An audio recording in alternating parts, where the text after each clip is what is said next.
Bodybuilding routines for the intermediate. At this time, you should already have mastered the basic exercises in strict and proper form for a consistent period of 16 to 24 weeks. There are several definitions for the intermediate bodybuilder, but the most important thing is that you should already be prepared to take on bigger challenges and levels of stress that starters cannot tolerate. Routines will incorporate new movements that reveal more muscles. What it means to be an intermediate. Time is the first factor to consider if you have successfully moved on from beginner to intermediate level. Some experts believe that an individual should at least have worked out consistently for a minimum of 6 to 12 months before being categorized an intermediate bodybuilder. Others may consider an individual graduating from starter class after a period of 2 to 3 years or after 100 to 200 workout sessions. Others use particular strength levels such as being able to bench press your actual weight, curl 50% of actual weight, shoulder press 75% of actual weight, etc. Other experts are more concerned about quality than the period of time or strength. They believe that an individual should only move on to the intermediate class after he or she has successfully improved the mind-muscle connection.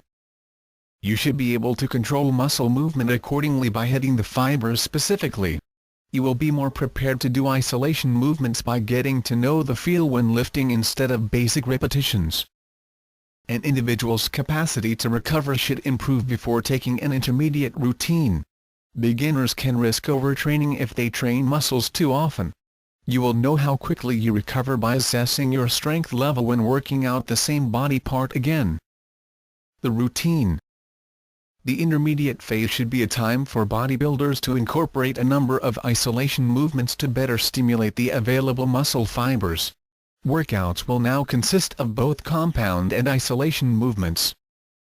However, intermediates should remember not to neglect the basic movements that build quality muscle mass. The compound exercises are the most ideal for gaining strength and mass since these stimulate your body to produce vast amounts of testosterone that leads to growth and development.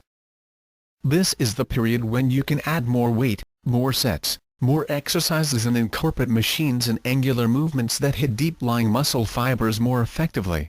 You may even add 1 to 2 days per week depending on your activity tolerance and rate of recovery. It is vital that you continue to prevent overtraining by limiting your workouts to no more than 45 minutes per session and no more than 4 days per week. You may now divide body parts among workout days to conserve energy and enhance recuperation. This method is called split training. What to do? Start by identifying the muscle groups you're going to target, namely chest, back, shoulders, biceps, triceps, quads or thighs, hamstrings, abs and calves. Next, divide these according to the number of days per week you plan to work out. For example, for a 3-day-a-week schedule, you can assign chest and back on Monday, shoulders, biceps and triceps on Wednesday and legs and abs on Friday. If you can recover between workouts faster, you can add more days such as working out 3 consecutive days, taking 1 to 2 days off, and then repeating the cycle again. Always listen to your body through signs like muscle fatigue, willingness to return to the gym for another workout and food cravings.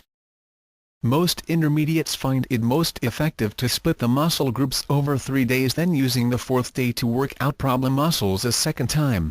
Some muscles tend to respond poorly except if you frequently stimulate it to new growth. You may also use the 4th day to work out minor muscles such as forearms, calves, traps, lower back and abs. When choosing exercises, it is advised to select 1 to 2 compound movements, plus 1 isolation movement. An example for the chest would be bench press, incline dumbbell press and dumbbell fly. The compound movement will let blood flow through the entire area and related muscles, while the isolation exercise will hit the entire body part specifically, adding more definition and form.